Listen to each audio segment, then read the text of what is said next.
Praise the Lord. தேவனுக்கு மகிமை உண்டாவதாக.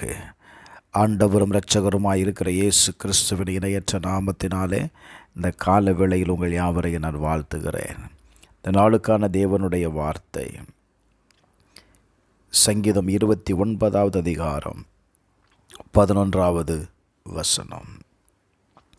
கர்த்தர் தமது ஜனத்திற்கு பலன் கொடுப்பார்.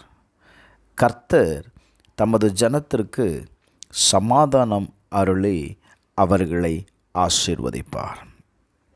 எனக்கு அன்பானவர்களே, இந்த வார்த்தையை கவனியுங்கள். கர்த்தர் தம்முடைய ஜனத்திற்கு பலன் கொடுப்பார் என்று எழுதப்பட்டிருக்கிறது. இரண்டாவது, தமது ஜனத்திற்கு சமாதானம் அருளுவார்.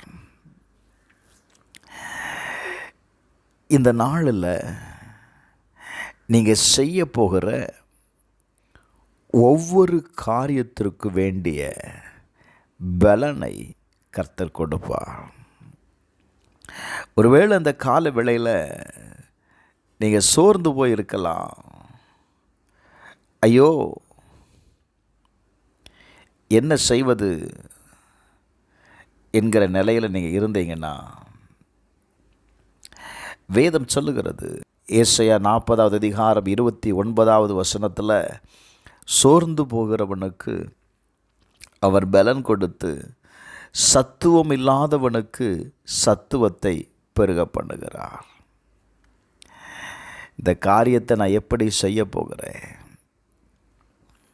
குழப்பத்தோடு நீங்கள் இருப்பீங்கன்னா, அதை செய்து முடிப்பதற்கு வேண்டிய பலனை கர்த்தர் தருவார்.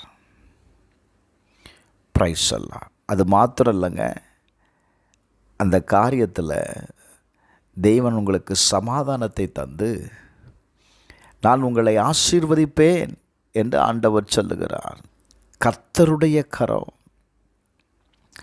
உங்களோடு கூட இருக்கிறத இந்த நாளில் நீங்கள் பார்க்க போகிறீங்க. சகரியா 10:12 வாசிக்கும் போது, நான் அவர்களை கர்த்தருக்குள் பலப்படுத்துவேன். கர்த்தரால் நீங்கள் பலப்படுத்தப்படுகிறத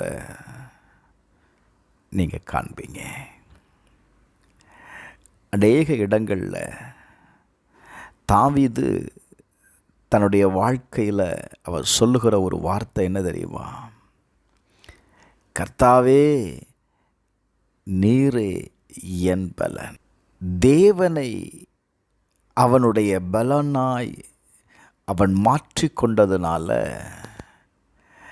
அவனுடைய வாழ்க்கையில் அவனுக்கு விரோதமாய் எழும்பின சத்துருக்களை மேற்கொள்வதற்கு அவனால் முடிந்தது. நான் சொல்லுவேன், இந்த காலவேளையில்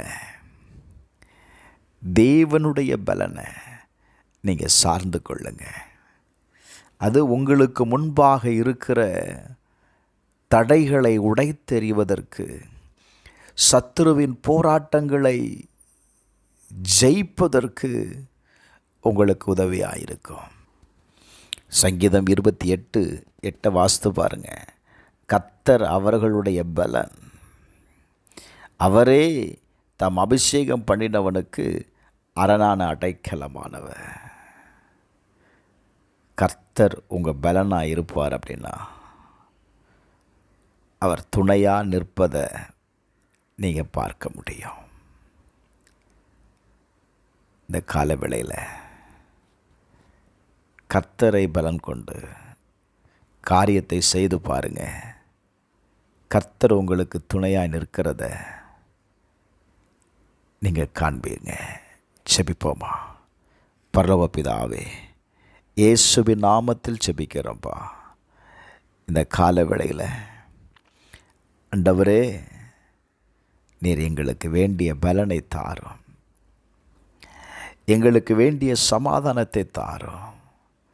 நாங்கள் செய்கிற இந்த காரியத்தில் ஆசீர்வாதத்தை கட்டளையிடும். இயேசுவின் நாமத்தில் ஜெபிக்கிறேன் பிதாவே. ஆமென்.